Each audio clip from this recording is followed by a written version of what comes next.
Olá amigos, sejam bem-vindos a mais uma aula de História e hoje eu gostaria de falar para vocês sobre o período da África cristã. Bem, como vocês estão vendo aqui no quadro, o período que eu vou abordar nessa aula com vocês, ele vai do ano 100 aproximadamente até aproximadamente o ano 700. Esse é um período em que a religião cristã se disseminou, se popularizou e se tornou majoritária no continente africano, principalmente na região norte e na região nordeste do continente. A partir desse momento aqui, a partir do ano 700, vai haver agora uma descristianização da África e uma islamização. É quando acontece a expansão árabe. Por isso, a África, principalmente na parte norte e nordeste, ela é muito mais muçulmana, porque justamente a partir do ano 700 houve essa expansão do islamismo.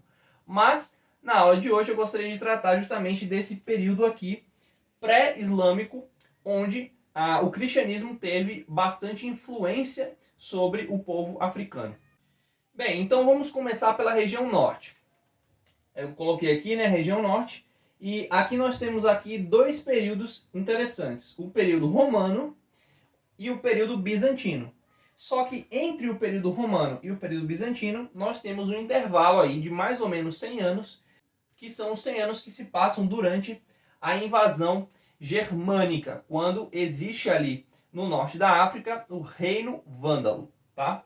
Então, basicamente, durante o período romano, a gente vai ter duas grandes cidades que vão se tornar como que duas grandes capitais na África do Norte, que vai ser a cidade de Alexandria e a cidade de Cartago.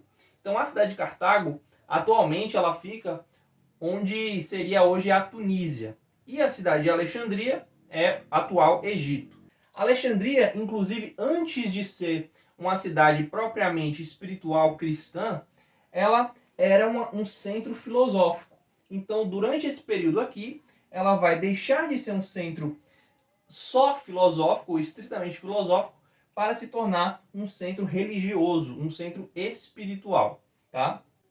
É importante notar aqui que em Alexandria é onde você vai ter o nascimento de dois grandes filósofos, né? O mestre e o seu aluno, que é o Amônio Sacas, que era um filósofo alexandrino, e o seu discípulo também, o Plotino.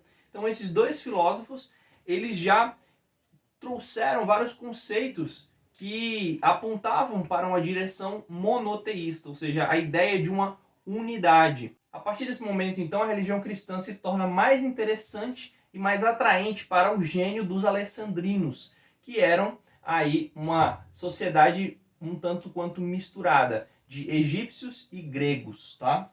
Durante esse período romano, então, você tem uma grande potência intelectual cristã que vai conciliando aí, que vai unindo a filosofia platônica e neoplatônica, desenvolvida aí por Amônio Sacas e por Plotino, com a doutrina cristã, a doutrina apostólica cristã.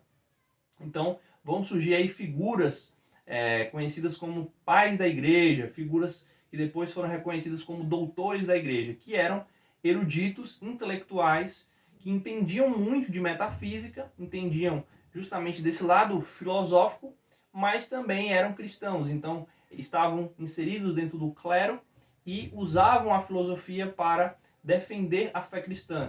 Depois desse período romano, nós vamos ter então a invasão germânica, que acontece por volta do ano 430 e vai durar, perdurar aí até 530. Então, aproximadamente aí 100 anos de dominação germânica.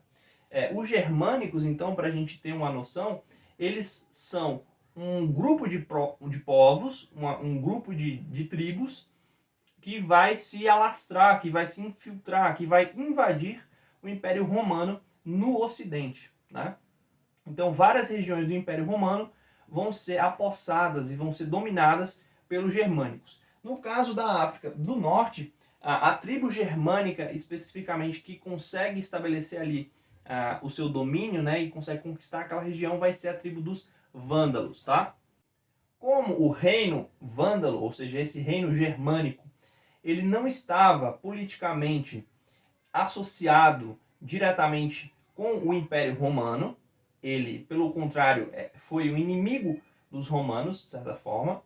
Existiu então essa liberdade aí, uma discussão, ou melhor dizendo assim, um pensamento diferente, um pensamento heterodoxo dentro dessa região dos vândalos. Esse pensamento então vai ser o arianismo, né? O pensamento arianista.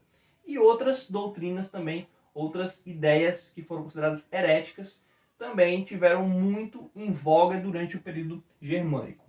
Bem, a partir então do ano 530, o Império Romano Oriental, também conhecido como Império Bizantino, por isso que eu estou colocando aqui período bizantino, ele consegue então recuperar essa parte norte da África, que seria atualmente a Tunísia, a Argélia, né? Toda essa parte norte ali que está banhada pelo mar Mediterrâneo. Nesse período aqui agora você vai ter então a ortodoxia se impondo sobre as heresias, e o arianismo e outras heresias como o donatismo e o monofisismo vão ser agora duramente criticadas e repelidas, né? Vão ser heresias que vão ser combatidas e seus propagadores vão ser perseguidos. Pessoal, já a região Nordeste, e para que vocês fiquem bem situados do ponto de vista geográfico, é a região da África que é banhada pelo Mar Vermelho, né? Então aquela parte ali da África que está fazendo divisa com a Península Arábica, o que divide a Península Arábica do Nordeste africano é justamente o Mar Vermelho. Então nessa região costeira interna da África vai se desenvolver um reino cristão. Esse reino, na verdade, ele remonta desde o ano 100, porém ele se cristianizou justamente no século IV. Então vamos lá. Do ponto de vista religioso, o Nordeste da África ele era politeísta. E politeísta aqui no sentido também sincrético, ou seja, ele misturava deuses que eram semitas, deuses que vinham dos árabes, deuses que eram egípcios, ou seja, deuses africanos, e também deuses indo-europeus, deuses greco-romanos, tá? Então havia um sincretismo politeísta. Mas também havia o conhecimento de uma fé monoteísta que era o judaísmo. E a partir então do século IV, esses etíopes, ou melhor dizendo, axumitas, né, baseando-me aqui na cidade de Axum, que era a capital do império, eles vão receber a visita de dois missionários, que vão ser Edésio e Frumêncio. Então, Frumêncio e Edésio eram dois missionários que vieram do Império Romano do Oriente, né, a partir do século IV, e eles entraram em contato com a família real etíope. Tá? Axum, no caso, era a capital, então era a cidade que a família real morava, e esses dois missionários vão conhecer então a família real vai entrar em contato com eles e eles vão evangelizar. Isso vai fazer com que o príncipe herdeiro da família, ou seja, o próximo que iria agora assumir o trono, chamado Ezana, se converta ao cristianismo e ele vai se tornar então o primeiro rei cristão da Etiópia, o rei Ezana. Esse rei ele vai construir uma catedral para a cidade de Axum. Essa terminologia catedral, ela se refere a onde você tem um bispo cristão. E qual foi então o bispo que ficou sendo o titular na cidade de Axum? Foi justamente Frumêncio. Frumêncio, depois que Edésio faleceu, né, Frumêncio ele foi enviado de volta para o Império Romano do Oriente, e mais especificamente para a cidade de Alexandria, que eu havia já comentado um pouco antes na aula, que foi um centro, se tornou um centro espiritual muito forte, né? Um bispado, um patriarcado muito forte do cristianismo. Então Frumêncio vai voltar para Alexandria, voltar para o Império Romano Oriental, e ele vai ser consagrado bispo, porque ele vai trazer essa notícia de que, olha, os etíopes já têm conhecimento agora da fé cristã e eles precisam de um bispo. Então, como os alexandrinos não sabiam falar a língua etíope, a língua ge'ez, que é a língua dos etíopes, eles resolveram então já usar o Frumêncio como bispo, já que ele já sabia se comunicar, já conhecia a língua ge'ez, que é a língua dos etíopes. Então Frumêncio então, vai ser o primeiro bispo que vai assumir a catedral de Axum. Bem, pessoal, como eu vinha falando com vocês, a língua, então, que era usada internamente entre o povo do Nordeste africano, que eram basicamente os etíopes, era a língua gueês. O gueês, ele é uma língua escrita da esquerda para a direita, ou seja, no sentido ocidental, porém é uma língua semita. E por que que os etíopes eles tinham uma língua semita? Porque eles tiveram uma influência muito grande dos árabes do sul da Arábia.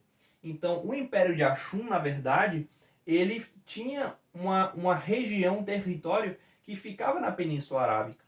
Essa língua, porém, semita, gueês, ela era muito fraca do ponto de vista internacional. Ela não gozava de prestígio internacional. E a língua cristã, que era usada como base internacional, como língua franca para as traduções, para as comunicações entre pessoas de regiões, de países diferentes, era o grego, uma língua europeia. Então, a partir do momento que o reino de Axum se consolidou como um reino cristão no século IV para o século V, né, passou-se agora um movimento para traduzir as obras cristãs do Novo Testamento, que foram escritas em grego, do Velho Testamento, da Septuaginta, do Antigo Testamento em grego, e também desses doutores, pais da igreja, filósofos, né? Essa língua, inclusive, ela permanece como língua litúrgica do povo cristão etíope. Aí no século V aconteceu um concílio chamado Concílio de Calcedônia no Império Romano do Oriente, onde foi discutida a doutrina cristológica, ou seja, os cristãos começaram a discutir sobre qual seria o entendimento acerca da pessoa de Jesus.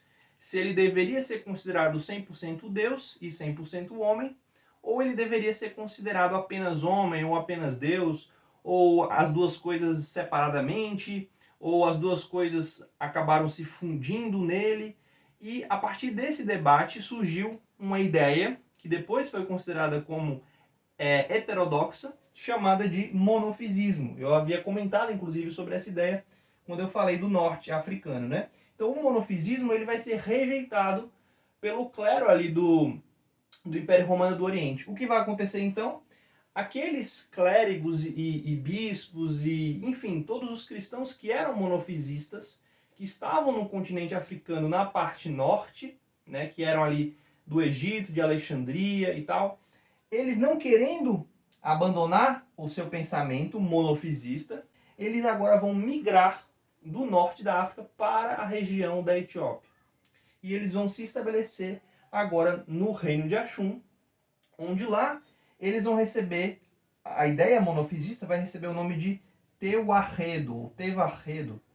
Essa terminologia Tevarredo ou Teuarredo, ela vai se perpetuar como sendo, na Etiópia, a doutrina ortodoxa. Então, para o povo etíope, a ortodoxia é o monofisismo, e o monofisismo não é considerado, então, uma heresia.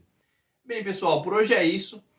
A história da África cristã, ela é rica, é vasta, porém ela é muito menor se nós formos comparados à história da África muçulmana, da expansão muçulmana para a África. E então vão ser necessárias mais aulas posteriormente para que eu possa comentar então sobre toda a história africana agora sobre a perspectiva muçulmana, dos impérios e reinos muçulmanos que existiram na África. Então não deixe de acompanhar as aulas. Deixe aí o seu like se você gostou, deixe o seu comentário, a sua crítica, a sua sugestão e mande esse vídeo para outras pessoas que estão estudando esse assunto, tá bom? Um abraço e bons estudos!